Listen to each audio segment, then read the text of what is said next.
तो hello students, this is Monika Singh and welcome to my YouTube channel. तो आज हम करेंगे हमारा एक्सरसाइज 12.2 का क्वेश्चन नंबर 4। तो क्वेश्चन नंबर 4 में क्या दिया है, देखो students, a pen stand made up of wood is in the shape of a cuboid with 4 conical depressions to hold pens. अब देखो, एक स्टैंड है पेन का, पेन स्टैंड है, वो किससे बना हुआ है? तो वुड यानी कि लकड़ी से बना हुआ है। ओके, और वो कौन सा शेप का है? तो हमारा क्यूबॉइड शेप का है। आप फिगर में देख रहे होगे, ये हमारा क्यूबॉइड शेप का है और इसके अंदर क्या है? तो 4 कॉनिकल डिप्रेशन है, यानी कि कोन शेप के 4 क्या है? तो गड्ढे हैं, जिसमें हम क्या कर सकते हैं? पेन को रख सकते हैं, होल्ड कर सकते हैं। फिर आगे क्या बोला है? The dimensions of the cuboid are 15 centimetre, 10 centimetre, 3.5 centimetre. यानी कि अपने को क्यूबॉइड का लेंथ ब्रेथ हाइट दिया है। क्या दिया है? 15, 10, 3.5। अब इसमें हमें ये मेंशन नहीं किया है कि लेंथ कितना है, ब्रेथ कितना है, हाइट कितना है। तो आप किसी को भी लेंथ ब्रेथ हाइट ले सकते हो। ओके, तो सपोज हमने पहले वाले को लेंथ ले लिया 15 सेंटीमीटर, दूसरे वाले को ब्रेथ ले लिया 10 सेंटीमीटर और तीसरे वाले को हाइट ले लिया 3.5 सेंटीमीटर। ओके, ये हमें मिल गया। नेक्स्ट क्या बोला है? The radius of each of the depression is 0.5 centimetre, यानी हर एक डिप्रेशन का जो रेडियस है वो कितना है? तो 0.5 सेंटीमीटर है। एंड द डेप्थ इज 1.4, यानी कि जो गहराई है वो कितना है? 1.4। सिंपली डेप्थ को आप क्या बोल सकते हो? कोन का हाइट बोल सकते हो। ओके, तो इसका हाइट है वो कितना है? 1.4 सेंटीमीटर है। Next, find the volume of the wood is in the entire stand. अब आपको क्या फाइंड करना है? तो लकड़े का वॉल्यूम फाइंड करना है कि पूरे क्यूबॉइड में कितना लकड़े का वॉल्यूम है, वुड का वॉल्यूम है। ओके, तो देखो ये पूरा लकड़े से ही बना हुआ है, बस खाली क्या है? तो ये पूरा गड्ढा है, राइट। ये इस सब में नहीं होगा क्योंकि ये तो होल है ना, तो हम पेन रखेंगे तो खाली इतने में ही नहीं होगा। तो हम क्या कर देंगे? सिंपल, जो वॉल्यूम ऑफ क्यूबॉइड में से, यानी कि वॉल्यूम ऑफ क्यूबॉइड से माइनस कर देंगे इसका वॉल्यूम, ये चारों का वॉल्यूम, तो हमें हमारा आंसर मिल जाएगा, राइट। जैसे हमें फाइंड करना है। तो देखो स्टूडेंट्स, सॉल्यूशन में पहले हम आते हैं क्यूबॉइड के ऊपर। क्यूबॉइड में लेंथ कितना दिया है? 15 सेंटीमीटर, 15 सेंटीमीटर, ब्रेथ है 10 सेंटीमीटर और हाइट है हमारा 3.5 सेंटीमीटर। ओके, फिर नेक्स्ट क्या है हमारा? कोन। कोन का हमें रेडियस कितना दिया है? 0.5 सेंटीमीटर एंड हाइट कितना दिया है? तो 1.4 सेंटीमीटर। अब देखो यहाँ पे भी हाइट है, यहाँ पे भी हाइट है, बट दोनों का हाइट का वैल्यू अलग अलग है। तो यहाँ पे नाम दे दो हाइट 1, यहाँ पे नाम दे दो हाइट 2। ओके, ये हो गया हमारा। हम फाइंड करते हैं volume of wood. Volume of wood equals to, तो क्या कर दोगे? वॉल्यूम ऑफ क्यूबॉइड में से माइनस कर दोगे वॉल्यूम ऑफ कोन। अब देखो हमारे पास एक कोन नहीं है, हमारे पास कितना कोन है? 4 कोन है और चारों कोन का रेडियस भी सेम है और हाइट भी सेम है। तो हम क्या कर देंगे? यहाँ पे फोर्सेस को मल्टीप्लाई कर देंगे। ओके, अब देखो वॉल्यूम ऑफ क्यूबॉइड का फॉर्मूला क्या है? L इंटू, मतलब हाँ, L into B into H लिखो, फिर L बी एच लिखो तो भी चलेगा। यहाँ पे हमने इसको हाइट 1 नाम दिया था, हाइट 1 लिख देना। फिर यहाँ पे minus 4 into volume of cone का फॉर्मूला क्या है? तो 1/3 पाई आर स्क्वायर एच। यहाँ पे हमने इसको हाइट 2 नाम दिया था, तो हाइट 2 नाम दे दो। ओके, अब लेंथ कितना है हमारे पास? 15, ब्रेथ कितना है? 10, हाइट कितना है? 3.5। फिर -4 इंटू 1/3 पाई की वैल्यू कितनी है? 22/7। रेडियस कितना दिया है? 0.5 दिया। ओके, तो ये जो 0.5 है इसको हम 5/10 लिख सकते हैं। जो रेडियस है हमारा 0.5 है, पॉइंट हटाओगे तो क्या आ जाएगा? 5/10। तो ये हम लिख सकते हैं, यही लिख लो। तो 2 बार है तो 5/10 इंटू 5/10 और हाइट कितना है? तो इसका हाइट है 1.4। अब ये 1.4 है, तो 1.4 को हम पॉइंट हटाएंगे तो 1/14/10 लिख सकते हैं ऑफ कोर्स। तो यहाँ पे क्या लिख लो? 14/10। ओके, अब ये सबको मल्टीप्लाई कर दो, फिर से मल्टीप्लाई कर दो। तो देखो पहले 15 को 35 से मल्टीप्लाई कर दो, 35 है, 15 है, 5 5 जा 25, 5 इधर 2 कैरी, 5 3 जा 15 प्लस 2 17 इंटू 1 5 से 5, 1 3 जा 3 प्लस कर दो, कितना होगा? 5, 7 प्लस 5 12, 2 इधर 1 कैरी, 3 4 5 आ गया। अब यहाँ पे एक नंबर के पहले पॉइंट था, तो एक नंबर के पहले क्या लगा दो? पॉइंट। ओके, अब इसको किससे मल्टीप्लाई करोगे? 10 से, तो 10 से मल्टीप्लाई करोगे तो आंसर क्या आ जाएगा? 5 2 5। ओके, यानी पूरे को मल्टीप्लाई करोगे तो आंसर क्या आएगा? 5 2 5 आ जाएगा। माइनस, अब यहाँ पे कुछ कट हो रहा है क्या? तो देखो 7 के टेबल में 14 आता है, कितने सा आता है 2 सा, तो 7 1 सा 7 2 सा। 2 के टेबल में 10 आता है, कितने सा 5 सा 2 1 सा 2 5 सा, और ये 5 5 भी हमारा क्या हो जाएगा कैंसिल हो जाएगा। अभी और भी कुछ कट होता है तो हम आगे करते हैं। ओके तो देखो -4 यहाँ पे मल्टीप्लाई कर दो, 4 1 सा 4 और यहाँ पे क्या आ जाएगा 3 मल्टीप्लाई बाई यहाँ पे क्या बचा 22 इंटू यहाँ पे क्या बचा 5 इंटू बस 5 एक ही 5 है, ये तो कट हो चुका है, और यहाँ पे नीचे क्या बचा हमारा 10 इंटू 10 बच गया। ओके अब देखो स्टूडेंट्स 5 के टेबल में 10 आता है, कितने सा 1 सा, तो 5 1 सा सॉरी 5 के टेबल में 10 आता है 2 सा, 5 1 सा 5 2 सा। 2 के टेबल में 22 आता है, कितने सा 11 सा, तो 2 1 सा 2 11 सा। ओके अब नेक्स्ट स्टेप पे 5 2 5 माइनस, अब इसको मल्टीप्लाई कर दो, 11 4 सा 44 हो जाएगा, और यहाँ पे ये 3 इंटू 10 आ जाएगा। तो 44 को 3 से क्या कर दो डिवाइड कर दो, तो 44 है 3 है 3 1 सा 3 माइनस 1 बचेगा 4 3 4 सा 12 2 बचेगा 0.0 3 6 सा 18, फिर चलते जाएगा। ओके अब 14.6 आ गया, 14.6 है। अब यहाँ पे देखो 10 है आपका, यहाँ पे आपका 6 जाते रहेगा, ठीक है वो चलते रहेगा, 6 जो है आपका वो चलते रहेगा। तो अब यहाँ पे देखो 5 2 5 आया माइनस, अब 44 को 3 से डिवाइड किया तो क्या आया था 14.6 आया था, ठीक है। अब तो यहाँ पे क्या आ जाएगा 14.6 और नीचे क्या है हमारे पास 10 है, तब 10 है तो पॉइंट क्या हो जाएगा इधर से इधर आ जाएगा, यानी कि 5 2 5 माइनस 1.46 आ गया हमारा। अब इसको माइनस कर दो, तो अब इसको मैं इधर साइड में कर रही हूँ।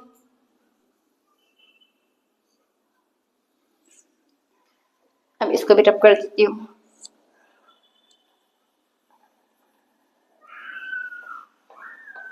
तो आप देखो स्टूडेंट्स अब क्या करोगे 5 2 5 में से 1.46 को माइनस कर दोगे, तो 5 2 5 है माइनस 1.46.00 पॉइंट है, यहाँ पे आ जाएगा 10, यहाँ पे 9, यहाँ पे क्या आ जाएगा आपका 4 बस। ओके 6 जाएगा 4 बचेगा, 9 से 4 जाएगा 5 बचेगा, 4 में से 1 जाएगा 3 बचेगा 2 5 ने आंसर क्या है 5 2 3.54, तो यहाँ पे होगा तो चलेगा 5 2 3.54।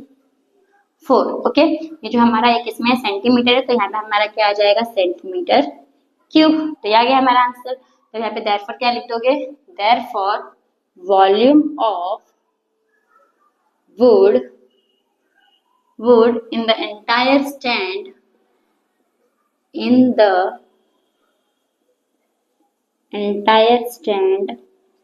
is 5 to 3.54 centimetre cube. तो आ गया हमारा आंसर। तो होप स्टूडेंट्स आपको जो क्वेश्चन नंबर 4 है वो समझ में आया होगा। तो अब हम आते हैं हमारे नेक्स्ट क्वेश्चन के ऊपर। तो स्टूडेंट्स हमारा नेक्स्ट क्वेश्चन है क्वेश्चन नंबर 5। अब क्वेश्चन नंबर 5 में क्या दिया है देखो students, a vessel is in the form of an inverted कोन। अब एक बर्तन है, ओके वो जो बर्तन है वो कौन सी शेप का है, तो कोन शेप का है। देखो स्टूडेंट्स ये हमारा क्या है, तो ये हमारा एक कोन है ऐसे। अब क्या बोला है आगे, इट्स हाइट इज 8 सेंटीमीटर, यानी कि इसका जो हाइट है वो कितना है 8 सेंटीमीटर है। The radius of its top which is open is 5 centimetre, और इसका जो टॉप है ऊपर का हिस्सा उसका रेडियस जो खुला हुआ है, ठीक है उसका रेडियस कितना है 5 सेंटीमीटर है। आगे क्या बोला है देखो, it is filled with water up to the brim. अब ये जो आपका कोन है ये पूरा क्या है, तो पानी से भरा हुआ है, ठीक है पूरा पानी से ये भरा हुआ है। अब आगे क्या बोला है, when lead shots each of which is a sphere of radius 0.5 centimeter are dropped into the vessel। अभी कुछ लीड शॉट्स है, ओके वो जो लीड शॉट्स है वो कौन सा शेप का है, तो स्पीयर शेप का है, और उसका हमें रेडियस दिया है, कितना दिया है रेडियस 0.5 सेंटीमीटर। तो ये जो लीड शॉट्स है वो इसके अंदर क्या है, तो रखा गया है, ठीक है इसके अंदर सब लीड शॉट्स ऐसे डाला गया है लीड शॉट्स। अब क्या बोला है कि अब जब इसके अंदर यानी कि कोन के अंदर पानी से भरे हुए कोन के अंदर जब ये लीड शॉट्स डाला तो कितना पानी फ्लो होके गिर गया, तो 1/4 जितना जो वाटर है वो फ्लो होके गिर गया। ओके कितना गिरा, तो 1/4 ऑफ वाटर जो है गिर गया। फिर find the number of lead shots dropped in the vessel. तो हमें इसमें क्या फाइंड करना है कि इसके अंदर कितना नंबर ऑफ लीड शॉट्स कितना लीड शॉट गया होगा तो इसमें से 1/4 पानी गिर गया, यानी कि हमें क्या फाइंड करना है, तो लीड शॉट फाइंड करना है। ओके, अब देखो स्टूडेंट्स, पहले तो ये एक बर्तन है, बर्तन में पानी पूरा भरा हुआ है, ठीक है। तो जब अब पानी भरा है यानी कि उसके अंदर कितना पानी होगा, यानी हम क्या पता करें, कैपेसिटी यानी कि वॉल्यूम। यानी आप क्या करोगे, तो वाटर का क्या फाइंड करोगे, तो वाटर का वॉल्यूम फाइंड करोगे, वॉल्यूम ऑफ वाटर, ठीक है। पहले पूरा पानी भरा हुआ था, फिर उसके अंदर क्या हुआ, तो जब लीड शॉट गया तो 1/4 गिर गया। किसका गिरा, 1/4, तो पानी का 1/4 गिर गया, यानी कि आपने जो वॉल्यूम ऑफ वाटर निकाला उसी का आप क्या निकाल लोगे, 1/4 निकाल लोगे, राइट। इतना होगा, आपको समझ में आया। अब ये निकाल दिया, अब हमारे पास क्या है, स्पीयर है, ठीक है। अब उस स्पीयर का हमें रेडियस दिया है, कभी भी इतना याद रखो, कभी भी हमें नंबर, किसी चीज का नंबर फाइंड करने के लिए बोला रहेगा ना, तो क्या करने का, उसको डिवाइड कर देने का। अभी किससे डिवाइड करोगे, तो वॉल्यूम ऑफ स्पीयर से ही आप इसको डिवाइड कर दोगे, तो आपको पता चल जाएगा कि इसके अंदर कितना नंबर ऑफ लीड शॉट्स है। ओके, होप आपको ये समझ में आया। बस आपको यही फॉर्मूला लगाना है, ये लगाओगे तो आपका आंसर तुरंत आ जाएगा। आपको अलग अलग भी कर सकते हो, पर डायरेक्ट करोगे तो आपको इजी पड़ेगा। ओके, तो देखो अभी कैसे करोगे सॉल्यूशन में। तो पहले हम आते हैं हमारे कोन के ऊपर। तो कोन का रेडियस कितना दिया है हमें, तो कोन का रेडियस दिया है हमें 5 सेंटीमीटर, और ये जो आपका हाइट है वो कितना दिया है, तो 8 सेंटीमीटर। फिर स्पीयर का रेडियस कितना दिया है, 0.5 सेंटीमीटर। अभी देखो ये दोनों का रेडियस क्या है, अलग अलग है, राइट। तब क्या करना है, यहाँ पे इसको R1 लिख लेना, यहाँ पे R2 लिख लेना। ओके, अभी 0.5 है तो 0.5 को हम 5/10 लिख सकते हैं, तो लिख सकते हैं, तो ये लिख लो, तो इसमें इजी पड़ेगा करने में। ओके, तब देखो फ्रेंड्स, अभी क्या निकालोगे आप, volume of, sorry, number of lead shots direct find कर रहे हो, तो डायरेक्ट क्या लिख दोगे, नंबर ऑफ लीड शॉट्स। तो नंबर ऑफ लीड शॉट्स में हम क्या करेंगे, वॉल्यूम ऑफ वाटर निकालेंगे, वॉल्यूम ऑफ वाटर, और ये वॉल्यूम ऑफ वाटर का ही हम क्या करेंगे, तो 1/4 निकालेंगे, और इसको हम डिवाइड कर देंगे किससे, तो वॉल्यूम ऑफ स्पीयर से। ओके, होप आपको तो समझ में आया। अब देखो स्टूडेंट्स, 1/4 लिखोगे, वॉल्यूम ऑफ वाटर, यानी वाटर किसके अंदर है, कोन के अंदर है, तो कोन का फॉर्मूला क्या है, वॉल्यूम ऑफ कोन का, तो 1/3 pi r square h, upon volume of sphere का फॉर्मूला क्या है, 4/3 पाई आर क्यूब। ओके, इसमें हम लगा दो R1, इसमें लगा दो R2। अब देखो फ्रेंड्स, इसमें पाई पाई दोनों में क्या है, कॉमन है, सेम है, तो पाई पाई क्या हो जाएगा, कैंसिल हो जाएगा।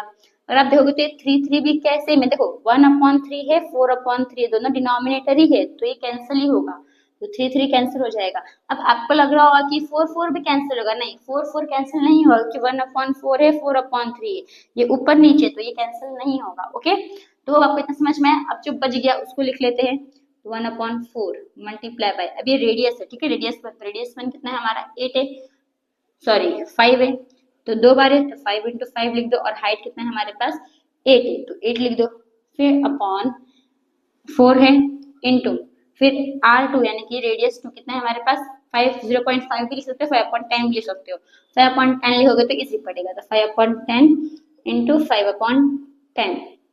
ओके, ये हो गया करके। अब देखो स्टूडेंट्स, यहाँ पे हम क्या करेंगे, 1/4 है, मल्टीप्लाई बाय 5/8। अब ये जो डिवाइड, इसके बदले हम क्या कर देंगे, मल्टीप्लाई का साइन लगा देंगे। अब जब मल्टीप्लाई का साइन लगाएंगे तो जो ऊपर का नंबर रहेगा वो नीचे आ जाएगा, और जो नीचे का नंबर रहेगा वो ऊपर आ जाएगा। तो नीचे में कौन सा 10 × 10 है, तो 10 × 10 लगा दो, और ऊपर में कौन सा है, 4 × 5 है, ये आ गया। ओके, यहाँ लिखोगे तो भी चलेगा, ऐसे लिखोगे तो भी चलेगा। अब देखो यहाँ पे दोनों 5 5 है, 5 है, 5 5 क्या हो जाएगा हमारा, कट हो जाएगा दोनों 5, सॉरी रेडियस एक और आएगा 5/10, ये 3 बार है ना, यहाँ पे भी इंटू 10, यहाँ पे भी इंटू 5 आ जाएगा। अब ये एक 5, ये 2 5 कैंसिल हो गया।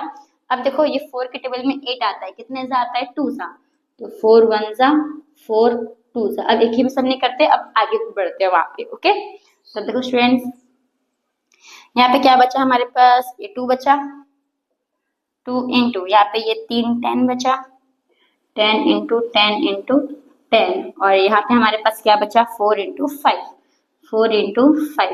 अब 5 के टेबल में 10 आता है, कितने सा, तो 5 1 सा, ये रख देती हूँ, 5 1 सा 5 2 सा। ओके, अब ये 2 2 सा 4, तो ये 2 और ये 4 कैंसिल हो जाएगा, तो क्या बचा हमारा, 10 × 10 10 10 से कितना हो जाएगा, 100। यानी कि कितना लीड शॉट्स हमारा इसके अंदर होगा, कौन के अंदर, तो 100 लीड शॉट्स होगा, यानी कि है। ओके, तो देयरफॉर क्या लिख दोगे, 100 लीड शॉट्स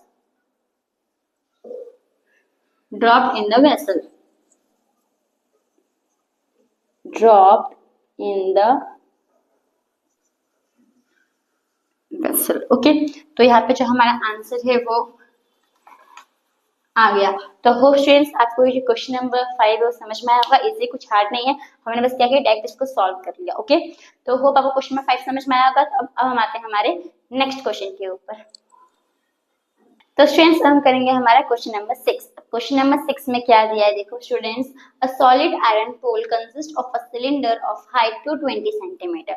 अब एक सॉलिड आयरन पोल है, ओके, वो कौन सा शेप का है हमारा, तो सिलेंडर शेप का है। तो देखो स्टूडेंट्स, ये हमारा सिलेंडर शेप का पोल है आयरन का, और इसका हमें हाइट दिया है, कितना दिया है height, 220 centimetre. Okay, and the base diameter 24 centimetre, और इसका जो बेस डायमीटर है वो कितना दिया है हमें, 24 सेंटीमीटर। अब इसका डायमीटर इतना है तो रेडियस कितना हो जाएगा, 12 centimetre. Okay, next, which is surmounted by another cylinder of height 60 centimetre and radius 8 centimetre, यानी कि इसके ऊपर एक और क्या है, तो जो सिलेंडर शेप का पोल है वो खड़ा है ऐसे, और इसका हाइट हमें कितना दिया है, 60 सेंटीमीटर, और इसका रेडियस कितना दिया है हमें, 8 सेंटीमीटर। अब क्या बोला है, देखो, find the mass of the pole given that 1 centimetre cube of iron has approximately 8 gram mass. अब इसका ये जो पोल है हमें, ठीक है, ये पोल का हमें क्या फाइंड करना है, मास फाइंड करना है। और मास फाइंड करने के लिए हमें इंफॉर्मेशन क्या दी है कि 1 सेंटीमीटर क्यूब कितने ग्राम मास के बराबर है, तो 8 ग्राम मास के बराबर है। अब 1 सेंटीमीटर क्यूब दिया है, तो इसका मतलब हमें इसमें क्या फाइंड करना पड़ेगा, वॉल्यूम फाइंड करना पड़ेगा। अब जब वॉल्यूम फाइंड करोगे तो फिर जो वॉल्यूम का आंसर आएगा, पोल का वॉल्यूम जो आएगा उसको आप क्या कर दोगे, 8 ग्राम से मल्टीप्लाई कर दोगे, तो आपको मिल जाएगा कि ये पूरे पोल का मास कितना है। ओके स्टूडेंट्स, तो देखो अभी कैसे लिखोगे, अब इसको आप समझ लो, इसके वॉल्यूम को और इसके वॉल्यूम को प्लस करेंगे तो हमें क्या मिल जाएगा, वॉल्यूम ऑफ पोल मिल जाएगा। ठीक है, इसको समझ लो आप सिलेंडर 1 और इसको समझ लो सिलेंडर 2। अभी सिलेंडर 1 सिलेंडर 2 क्यों समझोगे, तो देखो ये मैं समझा रही हूँ आपको यहाँ पे। तो सॉल्यूशन में सिलेंडर 1, क्योंकि सिलेंडर 1 और सिलेंडर 2 दोनों का रेडियस भी अलग है, दोनों का हाइट भी अलग है। ठीक है, और दो सिलेंडर है ना, इसलिए इसको सिलेंडर 1 समझ लो, इसको सिलेंडर 2 समझ लो। तो सिलेंडर 1 का हमें रेडियस कितना दिया है, 12 सेंटीमीटर, और हाइट कितना दिया है, तो 220 सेंटीमीटर। अभी सिलेंडर 1 है तो हमें भी रेडियस 1 और हाइट 1 लिख देना। ओके, नेक्स्ट आते हैं हम सिलेंडर 2 के ऊपर। सिलेंडर 2, तो सिलेंडर 2 का रेडियस कितना है, 8 सेंटीमीटर, और हाइट कितना है, तो 60 सेंटीमीटर। सिलेंडर 2 है तो हमें भी यहाँ पे रेडियस 2 लिख दो, यहाँ पे हाइट 2 लिख दो। ओके, ऐसा क्यों लिखा, क्योंकि दोनों का रेडियस और जो हाइट है दोनों अलग अलग है। अगर सेम होता तो नहीं लिखते R1 H1 या R2 H2, लेकिन अगर अलग अलग है तो आपको लिखना पड़ेगा। ओके, ताकि आपको जब सम सॉल्व करोगे तो कंफ्यूजन नहीं होगा। अभी इसका क्या निकालेंगे, वॉल्यूम, तो वॉल्यूम ऑफ क्या लिखोगे, volume of pole equals to volume of cylinder 1 plus volume of cylinder 2। Volume of cylinder 1 का फॉर्मूला क्या है, pi r square h, plus हमें भी क्या करोगे, पाई आर स्क्वायर एच ही लगाओगे। पर रेडियस यहाँ पे क्या लिख दोगे, R1 H1, यहाँ पे क्या लिख दोगे, R2 H2। ओके, अब देखो फ्रेंड्स, दोनों में पाई सेम है, कॉमन है, तो पाई को बाहर ले लो। रेडियस कितना है हमारा, तो रेडियस 1, यानी कि सिलेंडर 1 का रेडियस कितना है, 12, तो यानी क्या आ जाएगा हमारा 12 का स्क्वायर, मल्टीप्लाई हाइट 1 कितना है, तो 20, प्लस R2 कितना है हमारे पास 8, यानी कि 8 का स्क्वायर, और H2 कितना है हमारे पास 60 इंटू 60। ओके, ये हमने लिख दिया, बहुत ही ज्यादा कुछ हार्ड था। ठीक है, अब क्या करोगे, इसको सॉल्व करोगे। तो देखो स्टूडेंट्स, पाई की वैल्यू कितनी है, 3.14, 12 स्क्वायर कितना होगा, 144 इंटू 220 से मल्टीप्लाई कर दोगे, प्लस 8 स्क्वायर 64 मल्टीप्लाई बाय 60। अब इन दोनों को मल्टीप्लाई करके प्लस कर दो, तो 144 को हम 22 से मल्टीप्लाई करते हैं तो 4 2 जा 8 8 2 इंटू 2 8 8 प्लस करो कितना आएगा 8 6 1 1 1 कैरी 3 यानी कितना आया, यहाँ पे देख लो 3 3 1 4 है, पॉइंट हटाओगे तो नीचे क्या आ जाएगा 2 0 यानी कि 100 आ जाएगा। अब इनको मल्टीप्लाई किया तो क्या है 3 1 6 8 और यहाँ पे कि 0 भी है तो 0 भी लिख दो। ओके, हमने 0 लेके मल्टीप्लाई नहीं किया था, इन दोनों को ही मल्टीप्लाई किया था, 0 0 यहाँ पे लगा दो। प्लस अब इन दोनों को मल्टीप्लाई कर दो 64 को 6 से, 6 4 जा 24 4 इधर 2 कैरी 6 6 जा 36 36 प्लस 2 38 यानी कितना आ गया 384 और यहाँ पे एक 0 था, एक 0 लगा दो। अब इन दोनों को क्या कर दो प्लस कर दो, 3840 में 31680 प्लस कर दो तो क्या आएगा आंसर 0। 8 प्लस 4 12 2 इधर 1 कैरी 8 प्लस 9 8 प्लस 1 9 प्लस 6 15 5 इधर 1 कैरी 3 4 5 3 यानी कितना आया तो 314 अपॉन 100 इंटू 35520। ओके, अब यहाँ पे इस 0 क्या कर दो कैंसिल कर दो। अब इन दोनों को मल्टीप्लाई कर दो। ओके स्टूडेंट्स, पहले मैं इसको रब कर देती हूँ।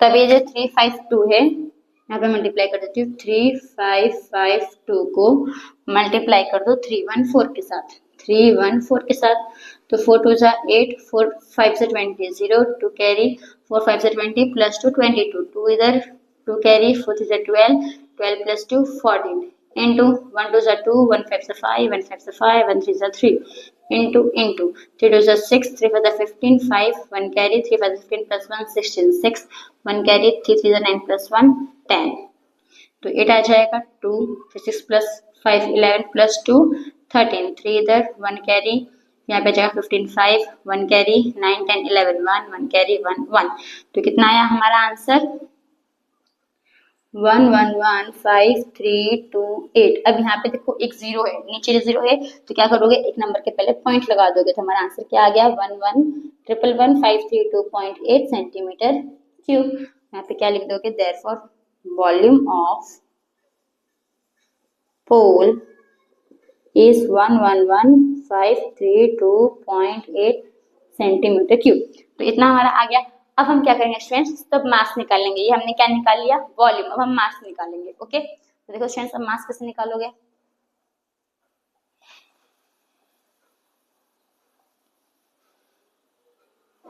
तो देखो अब मास के लिए मैं यहाँ पे फाइंड कर रही हूँ। तो अब देखो स्टूडेंट्स हमने हमारा वॉल्यूम निकाल लिया। ओके, अब जो 1 सेंटीमीटर क्यूब यानी कि एक मास 8 ग्राम मास कितने सेंटीमीटर क्यूब के बराबर है 1 सेंटीमीटर क्यूब के बराबर है। तो लिखने का मास ऑफ